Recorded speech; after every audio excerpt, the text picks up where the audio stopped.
Alright, before I begin, I want to apologize about my voice. I'm just getting over a cold now. Yeah, here we go. For this next video, I am actually doing as a response to a question asked from Mike of Vsauce on a video called on a video with the subject of Will We Run Out of Music? To start, I agree that there are a finite amount of melodies. It's also a fact that society may eventually be unable to create new melodies. I don't see this as an end to new songs. On the contrary, I think that with the discoveries of every possible melody, we will have more material to create more music than we can imagine. While a single melody can be used to create an entire song, it is very much possible to create a song that works off of multiple melodies. For example, a common form of music involves the song structure following as verse 1, chorus, verse 2, chorus repeats, and so on. While many songs of this form will use a single melody throughout, other songs will have one melody from the verse and one for the chorus. Some musicians have gotten creative by having either the melody change pitch and or tempo towards the end of the song, or simply have another melody added in. Then there are the classical overtures, most famous being the Bloom overture. If you were to pay attention to every little bit as it plays, you can hear that there is more than one melody at work in the entire piece. Would that mean we will no longer hear new single melody songs? No, not at all. Another thing that past musicians have done was take the same melody and have a change occur as the song went on. Could be extra notes, could be a change in pitch, or even a change in tempo. Sometimes the addition of extra instruments going along with it. Another time, complete change of structure when there's a height, when the song reaches a specific height. By adding these changes to the melody throughout the song, one can easily make it stand out from others.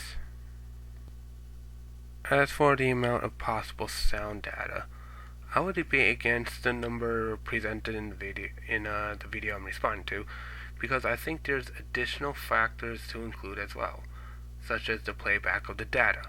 5 minutes at 60 Hz is not 5 minutes at 50 Hz. Some people have already demonstrated this using the music of the Sonic the Hedgehog series and various other Sega Genesis/Mega Drive series as a common example. There is also the fact that various 5-minute sound files, even on the same playback speed, could very well be of different sizes and designs depending on the file type. Then again, I am relying on my experience with TI Basic. It can take anywhere from a few lines of code to a full screen of text to create a simple melody in TI Basic. Modern file formats may not be anything like that. TI Basic is a pretty old coding language. However, that language was fully capable of having a few melodies playing simultaneously in one song, just by simply adding extra variables to the lines of code. And I'm pretty sure that modern sound data can handle a lot more than a few extra notes simultaneously. In the video I'm responding to, there is another question asked. Why do so many songs sound the same? It isn't that every song sounds the same, just that they all follow a similar structure. They all recycle the same melody or use similar sounding melodies. This is true in both instrumental work and in full lyrics. These songs are heard and performed because it is almost a flavor for our ears that we delight in. Almost like different people may agree to the same barbecue, we generally gravitate towards the same melody or sets of melodies. That's why you would have people who like rock and roll who's going to listen to rock and roll. People who like rap will generally stick to rap. And if someone were to step away from one to go into another genre, it's usually because of a similarity in melodies or a similar style of writing in the lyrics. Now, it is because of this that the same melody will be used multiple times. Sometimes the song is covered by another musician who enjoys it, other times the song is remixed or arranged, and other times just the melody is used and not the song.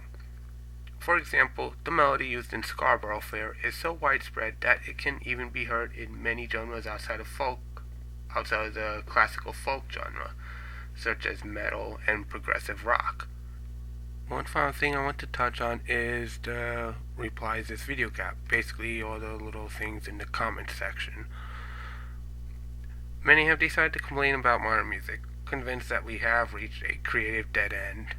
To all those people, I say get away from what you don't like and don't dwell on what you don't like. It's really that simple. There's a lot of great new music out there. You're probably not going to find it on the store shelf, and you definitely won't hear it on a pop station. Keyword pop. However, great music is there. You just need to ask around or simply look. Some people create countdown videos and blogs based on their favorite music. There's also internet radio, which is full of variety. If you don't like the one person on the internet radio channel, you go to a different channel. It's that simple, really.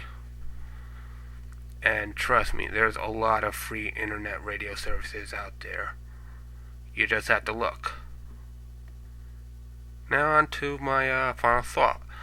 As I see it, it doesn't really matter how many different songs are out there or if we do actually hit a creative dead end. The fact of the matter is that it is humanly impossible to hear every possible song that can be made. We should just be happy with what we find, try to experiment with the sounds we enjoy, seek others of similar musical tastes to our own, and overall enjoy music. And this has been another opinion video from the Rusty Cat, and I say good day to you.